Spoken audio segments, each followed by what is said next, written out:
नमस्कार, मैं एमपी यादव। आप तमाम साथियों का आपका अपना यूट्यूब चैनल कलम क्रांति पर हार्दिक अभिनंदन और स्वागत है। साथियों, मैं इस वीडियो में बात करूंगा डोमिसाइल नीति। जी हाँ, शिक्षक भर्ती परीक्षा आगामी जो आने वाली है उसमें डोमिसाइल नीति पर मैं बात करूंगा। इस बात से पहले मैं आपको एक बात कहना चाहता हूं, आप मेरे चैनल पर यदि नए हैं या पुराने हैं जो अभी तक सब्सक्राइब नहीं किए हैं तो कृपया करके कर दीजिएगा, क्योंकि जब आप सब्सक्राइब करते हैं तो हमें सकारात्मक ऊर्जा मिलती है, सकारात्मक दिशा में काम करने का एक प्रेरणा मिलती है। इसलिए साथियों, आप सब्सक्राइब तो कर ही दीजिएगा। साथ ही आप जितने भी बीएड वाले हैं या डीएलएड वाले हैं जिनका चयन इस बार नहीं हुआ है, या जितना भी ग्रुप है, आप सब ग्रुप में सबके पास थोड़ा समय निकाल कर भेज दीजिएगा, क्योंकि भेजने में कोई ज़्यादा समय नहीं लगता, 1-2 मिनट लगेगा। आप भेज दीजिएगा, क्योंकि यह वीडियो प्रत्येक बीएड डीएलएड अभ्यर्थियों के पास जानी चाहिए, क्योंकि यह वीडियो महत्वपूर्ण है। साथियों, अभी आपने देखा कि कुछ दिन पहले बीपीएससी जो परीक्षा ली, शिक्षक भर्ती परीक्षा, उसका रिजल्ट भी आया। कई सारे अभ्यर्थी, बहुत सारे अभ्यर्थी, कई नहीं बहुत सारे अभ्यर्थी जिसका चयन नहीं हुआ, जो डीएलएड वाले हैं। बीएड वाले को तो एक तो सरकार नाराज है ही, उसके बाद सुप्रीम कोर्ट भी वो धोखा दे रहे हैं, वो भी नाराज है, वो भी बीएड को बाहर कर दिया। फिर भी डीएलएड वाले आशा था कि नहीं, चलो बीएड को बाहर कर दिया तो हम डीएलएड वाले को हो जाएगा। लेकिन कहावत है साथियों, जिस पर जग हंसा है उस पर पूरा संसार हंसा, जिस पर लोग हंसा है उस पर जग हंसा है। इसलिए मेरे साथियों, जितने भी डीएलएड वाले हैं, यदि आप बीएड को बाहर न करवाने के चक्कर में इस पर काम करते कि बिहार में डोमिसाइल नीति कैसे लागू हो, तो आज कहीं ना कहीं आपका चयन हो जाता। जिस दिन डोमिसाइल के लिए हम लोग पटना के सड़कों पर उतरे थे, पुलिस से लाठियां खाते थे, हमारे विकास भैया बुरी तरह से घायल हो गए थे। आज यदि उस दिन यदि आप लोग उतरते, साथ देते, तो कहीं ना कहीं आपका चयन हो जाता। आज आप रो रहे हैं, आज आप मैसेज करते हैं, फ़ोन करते हैं कि एमपी जी कुछ कीजिए, क्या करेंगे, हम लोग किसके लिए करेंगे। अरे हम लोग जिसके लिए करते हैं वो तो साथ ही नहीं देता है, वो तो अपने हाथों में चूड़ियाँ पहन रखा है, किसके लिए लड़ेंगे, किसके लिए हम लोग लड़ेंगे। इसलिए मेरे साथियों, आगामी जो शिक्षक भर्ती परीक्षा आने वाली है उसमें डोमिसाइल नीति बेहद जरूरी है। यदि डोमिसाइल नीति नहीं लागू होती है तो ये हाल कुत्ते की मौत जैसा बीएड वालों की होगा, जैसे कि डीएलएड वालों को हुआ। हो गया ना, पूरा खेला हो गया ना। 80,000 नियुक्ति में, 80,000 शिक्षक भर्ती परीक्षा में बहुत कम बिहार के युवा को, बिहार के डीएलएड वाले को हुआ है। सारा का सारा सीट बाहर वाले ले गया। क्यों? क्योंकि ये जो हमारे मुख्यमंत्री हैं नीतीश कुमार उर्फ कुर्सी कुमार, ये प्रधानमंत्री बनने का ख्वाब देख रहे हैं, और इस ख्वाब के चक्कर में, अपने स्वार्थ के चक्कर में, अपनी कुर्सी के चक्कर में बिहार के लाखों युवा को भविष्य बर्बाद में कर दिया। अब तो जैसे लग रहा है कि हम डीएलएड बीएड करके पछता रहे हैं, ऐसे ही महसूस हो रहा है। कई सारे अभ्यर्थी हैं जो मायूस हैं, वो पटना दरभंगा शहर छोड़कर गाँव जा रहा है, पलायन कर रहा है, कह रहा है कि हम क्या करेंगे। जब 80,000 में नहीं हुआ तो ये 18,000 30,000 में होगा, ये बात हकीकत है। जब तक डोमिसाइल नीति नहीं लागू होगा तब तक बुरा हाल होगा, बुरा हाल। इसलिए साथियों, जितने भी बीएड वाले हो सब जाग जाओ, सब नींद तोड़ो। अरे तोड़ो अपनी हाथ की चूड़ियाँ और छीन लो सरकार से नौकरियाँ। ये सरकार वैसे नहीं देने वाली है साथियों। अधिकार मांगने से नहीं, छीनने से मिलती है।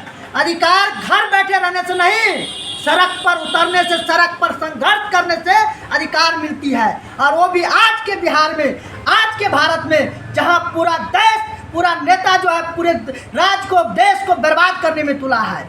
इसलिए साथियों, हमें कुछ नहीं चाहिए, हमें नेतागिरी से कोई मतलब नहीं है। आपको जिसको वोट देना है, जो करना है कीजिए, लेकिन आप अपने लिए, आप अपने अधिकार के लिए, आप अपने माता पिता के सपनों के लिए, आप अपने आने वाले भविष्य के लिए आप उतरिए, आप हमारा साथ दीजिए। हमारे संगठन जो डोमिसाइल नीति के लिए लड़ेगा, संघर्ष करेगा, सरकार को घेरेगा, सरकार को मजबूर कर देंगे हम लोग कि डोमिसाइल नीति लागू करो। यदि आप नीति नहीं लागू करते हो तो हम ही लोग हैं, हम ही युवा हैं, हम बिहार के हैं। कुर्सी पर बैठाना जानते हैं तो कुर्सी पर कान पकड़ कर उतारना भी जानते हैं। सुन लो सरकार, मैं कह रहा हूँ सुन लो। यदि आप जब तक संगठित नहीं होइएगा तब तक कुछ नहीं लाभ होगा। हम लोग वैसे ही चिल्ला लेंगे, वैसे ही यूट्यूब पर आएंगे, वैसे ही वीडियो बनाएंगे, चिल्ला लेंगे, कुछ नहीं होने वाला है जब तक आप नहीं जागिएगा। मैं फिर कह रहा हूँ कि जागो, जागो मोहन, जागो, जागो, अपनी निंद्रा को त्यागो और इस गूंगी बैरी अंधी सरकार से आप अपना अधिकार लो, नहीं तो बुरा हाल होगा, बुरा हाल होगा। मैं कह रहा हूँ बुरा हाल होगा। जब 80,000 में ये हुआ तो आप जरा सोचिए, कल्पना कीजिए, थोड़ी देर के लिए सोचिए, मेरे दिमाग से सोचिए। आप सोचिए कि जब 80,000 में नहीं हुआ, बहुत सारे लोग छट गए, पूरा बाहर वाले ले गया, तो ये 30,000 और 18,000 में क्या होगा? हमारी दो मांग रहेगी सरकार से, डोमिसाइल नीति लागू हो और फ्रेश बहाली हो। तो जो नियोजित शिक्षक जो इस पर फाइट करता है वो नहीं चलेगा, हम लोग कतई बर्दाश्त नहीं करेंगे। दो मांग, मुख्य मांग डोमिसाइल नीति लागू हो और उसके बाद नियोजित शिक्षक नहीं, हम फ्रेश लोग आएंगे, फ्रेश अभ्यर्थी आएंगे। आइए मैं बात करवाता हूँ अपने अन्य सहयोगी, अन्य बीएड धारी जो दुखी है, मन दुखी है, आत्मा दुखी है पूरा शरीर। क्या बताऊँ साथियों, बीएड करके अब लगता है कि मैं पछता रहा हूँ, बेकार हो रहा हूँ। क्या नाम है सर? भैरव यादव। क्या कहना चाहते हैं कि अभी डोमिसाइल नीति जो लागू नहीं हुआ उसका परिणाम बहुत सारे डीएलएड अभ्यर्थियों को भुगतना पड़ा और नई शिक्षक भर्ती परीक्षा आने ही वाली है। यदि उसमें लागू नहीं होती है तो क्या होगा? बीएड वालों को जो डीएलएड वालों को हुआ वही हाल होगा या उससे बेहतर होगा? उससे भी बुरा हाल होगा एमपी जी। हम ये कहना चाह रहे हैं जो इस बार मौका है, अगर इस बार डोमिसाइल नीति लागू नहीं हुआ तो फिर कभी ये संभव ही नहीं है, क्योंकि अब इलेक्शन के बाद अब फिर कब बहाली आएगी नहीं आएगी, इस तरह का जोश फिर रहेगा या नहीं रहेगा। जी हाँ साथियों, हम लोगों के पास मौका है। चुनाव आगामी लोकसभा चुनाव आने वाली है। यदि हम जितने भी बीएड डीएलएड वाले हैं, यदि सरकार सड़क पर उतर जाते हैं तो सरकार को मजबूरन डोमिसाइल नीति लागू करना पड़ेगा। जी, अगर नहीं इस बार लागू हुआ तो फिर आप कभी मौका नहीं मिलेगा, क्योंकि इतना समझ सकते हैं जी, इतना डिफ़िकल्ट भारी क्वेश्चन होने के उपरांत 80,000 सीट होने के बाद भी इतना कट ऑफ गया, हम सोच भी कल्पना भी नहीं कर सकते। हम दोस्त लोग को बोले हुए थे जिसका 55 नंबर था, 50 नंबर था, यार हो जाएगा, इतना क्या परेशान करो, इतना सीट है, कहाँ इतना टफ क्वेश्चन था, लेकिन फिर भी उन लोगों का नहीं हुआ। तो सोच सकते हैं कि 30,000 सीट में क्या होगा। आप क्या कहना चाहते हैं उन लोगों को जो दूसरे के भरोसे रहते हैं कि फलम्मा जा रहा है आंदोलन में तो हम क्यों जाएंगे, हमारा गार्जियन इसके लिए इजाज़त नहीं देता है, हम पढ़ाकू हैं, हम क्यों जाएंगे? आप क्या कहना चाहेंगे? देखिए एमपी जी, हम ये कहना चाहते हैं या तो नोटिफिकेशन आने दीजिए या नोटिफिकेशन से पहले सारा संगठन मिल के एक ग्रुप बना हुआ है, ग्रुप में आइए, जुड़िए और सारा आदमी एक साथ मिल के पटना चलिए। और जब तक ये डोमिसाइल लागू नहीं होता तब तक वहाँ से आना नहीं। क्या आप संघर्ष के मैदान में सड़क पर उतरना चाहते हैं? जी, क्यों नहीं उतरेंगे, ये मेरी हक की लड़ाई। अगर हम नहीं उतरेंगे तो कौन उतरेगा? यदि इन जैसे अभ्यर्थी मिल जाए, 5,000 भी 10,000 भी मिल जाए ना, तो सरकार को मजबूरन डोमिसाइल नीति लागू करना पड़ेगा। आइए मैं बात करवाता हूँ परिचय दूसरे बीएड अभ्यर्थियों से। क्या नाम हुआ आपका? कुमार यादव। क्या लग रहा है आपको कि यदि अभ्यर्थी सड़क पर उतरता है या संघर्ष के मैदान में कूदता है, क्या लगता है कि आपको ये सरकार मानेगी या नहीं मानेगी? आज तक देखिए एक बात बताइए, जो 4 लाख स्टूडेंट है बीएड, आज तक कभी 4,000 भी गया है संघर्ष करने के लिए? अगर हम लोग 40,000 की संख्या में अगर पहुँचेंगे वहाँ तो सरकार वहाँ से उखाड़ करके फेंक देंगे। देखिए, पटना जाना कोई बड़ी बात नहीं हो, आप बस से मत जाइए, आप ट्रेन से जाइए, वहाँ सारी व्यवस्था हम लोग करके रखते हैं। या नहीं भी होती है तो एक दिन की तो बात है, सारी ज़िंदगी हम ऐसो आराम में बिताएंगे तो एक दिन कष्ट में तो आराम से बिता सकते हैं। वहाँ पर जाइए और संघर्ष करके सरकार को मजबूरन लागू करना पड़ेगा। यदि आप नहीं जाते हैं, क्या आप जाने के लिए सक्षम हैं? तैयार हैं हम जाने के लिए। सब बीएड अभ्यर्थी से हम अनुरोध कर रहे हैं कि वहाँ चले, एक साथ एक संगठन बनाए, वहाँ एक मंच पर चले।